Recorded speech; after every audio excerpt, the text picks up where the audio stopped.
안녕하세요. 스포츠 팬 여러분. 오늘은 메이저리그에서 활약 중인 코리안 프린스 이정후 선수가 또 한 번 인상적인 장면을 만들어낸 경기를 소개해드리겠습니다. 좌완 불펜 투수를 올려 이정후를 봉쇄하려던 상대팀의 작전이 오히려 자충수가 되어버렸고, 이 장면은 많은 팬들 사이에서 화제가 되고 있는데요. 도대체 어떤 일이 있었던 걸까요? 지금부터 스포츠월드와 함께 자세히 알아보시죠. 샌프란시스코 자이언츠는 5월 28일 코메리카 파크에서 열린 디트로이트 타이거스와의 원정 3차전에서 맞대결을 펼쳤습니다.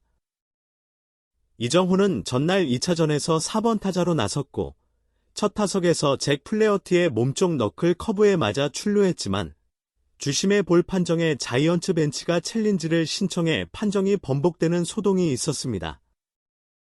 이 장면부터 반 멜빈 감독의 불만이 쌓이기 시작했는데요. 이어진 자이언츠 수비에서 주심이 바깥쪽 빠진 공을 스트라이크로 판정하자 결국 참지 못하고 벤치에서 뛰쳐나와 격렬히 항의하다 퇴장을 당하고 맙니다. 일부 전문가들은 이정후의 타석에서 반복되는 오심들이 멜빈 감독의 분노를 폭발시켰다고 분석하며 팬들 사이에서도 그의 항의는 정당한 행동이었다는 평가가 나왔습니다. 이정후는 앞선 경기 마지막 타석에서 잘 맞은 타구가 호수비에 막히며 연속 안타 기록이 끊겼지만 팀 내에서 거의 유일하게 날카로운 타구를 만들어내며 3차전에서도 4번 타자 겸 중견수로 출전합니다. 이날 디트로이트 선발은 잭슨 조브. 4승 1패 평균 자책점 4.06을 기록 중인 투수로 커터와 스위퍼를 주무기로 사용하지만 변화구 제구력이 썩 좋은 편은 아닙니다. 이정후에게 충분히 공략 가능성이 있는 투수였죠. 1회 초 2번 타자 라모스가 삼진을 당한 뒤 3번 타자 플로렌스가 안타로 출루하며 투아웃 1루 상황에서 이정후가 첫 타석에 들어섭니다. 잭슨은 초구 95마일 포심을 가운데로 던지며 스트라이크를 잡고 이어진 커브에 이정후가 스윙에 파울. 빠르게 투 스트라이크가 됩니다. 이후 이정후는 까다로운 공을 골라내며 끈질기게 승부했지만 결국 낮은 체인지업을 걷어올린 타구는 외야 플라이로 잡히고 맙니다. 하지만 중계진은 이정후가 95마일짜리 몸쪽 포심을 정확히 공략하며 배트 스피드와 타이밍이 좋아 보였다고 분석, 다음 타석을 기대하게 만들었습니다. 3회 초 두 번째 타석에서도 이정후는 유리한 볼 카운트를 만들어냈지만 결국 빗맞은 타구로 이루수 앞땅볼로 물러납니다. 중계진은 잭슨이 변화구 위주로 집요하게 승부를 펼쳤지만 이정후가 그것을 모두 커트해냈다며 변화구를 더 이상 던질 수 없는 상황에서 잭슨이 포심을 던질 수밖에 없었다. 고 평했습니다. 5회 초 팀이 3대 0으로 앞서가는 상황에서 이정후는 세 번째 타석에 들어섭니다. 이번엔 초구부터 스윙했지만 타구는 우익수 정면으로 향해 아쉽게 아웃. 중계진은 코스만 조금만 옆으로 갔어도 3루타가 될 만한 타구였다며 아쉬움을 드러냅니다. 그러나 이후 5회 말 자이언츠가 무려 4점을 실점하며 역전을 허용하고 맙니다. 그리고 7회 초 투아웃 주자 없는 상황에서 이정후의 네 번째 타석.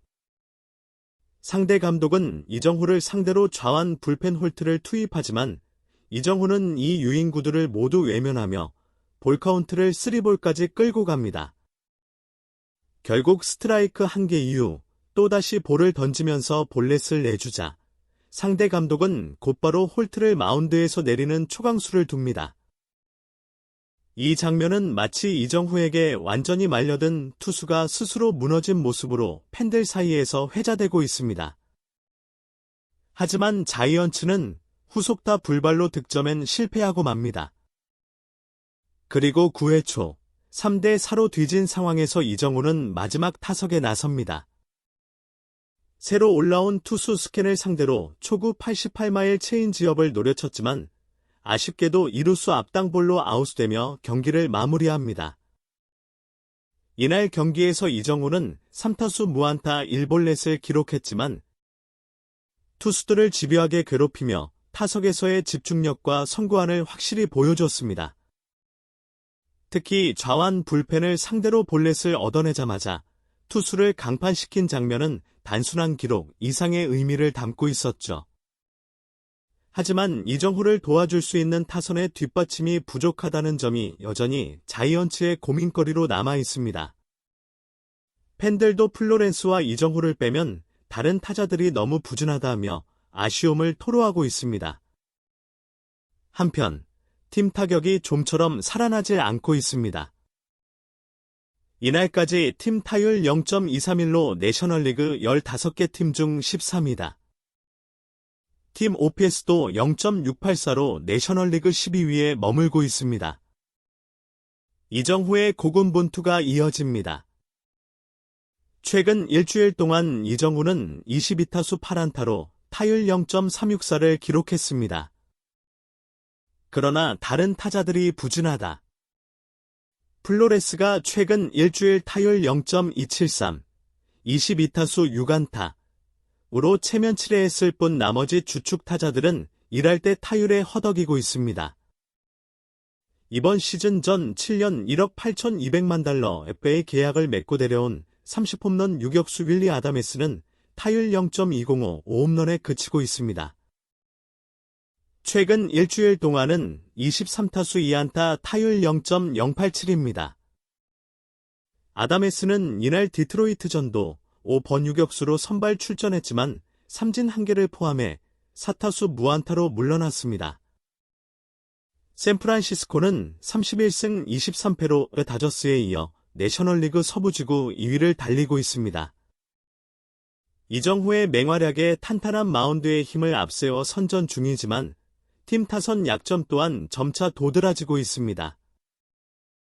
특히 원정 경기 부진이 크다. 멜비 공식 홈페이지는 샌프란시스코는 최근 원정 15경기에서 타율 0.199, 출루율 0.271, 장타율 0.306만 기록하고 있다고 짚었다. 타격이 극도로 부진했던 최근 원정 15경기에서 샌프란시스코는 5승 10패를 기록했습니다. 밥 멜빈 샌프란시스코 감독은 이날 패전 후 이정후와 플로레스를 제외하면 팀 타격이 좋지 않다고 아쉬움을 표시했다. 슬럼프에 허덕이는 아다메스에 대해서는 지난해 32홈런을 때린 타자인 만큼 결국 제자리를 찾을 것이라면서도 지금은 찬스에서 방망이를 너무 빨리 내미는 경향이 있다. 고 말했습니다. 과연 이정후가 앞으로도 이런 집중 견제 속에서 어떤 돌파구를 만들어낼지, 그리고 자이언츠 타선이 그의 부담을 덜어줄 수 있을지 앞으로의 경기가 더욱 기대됩니다. 시청해주셔서 감사합니다. 구독과 좋아요, 알림 설정도 잊지 마세요.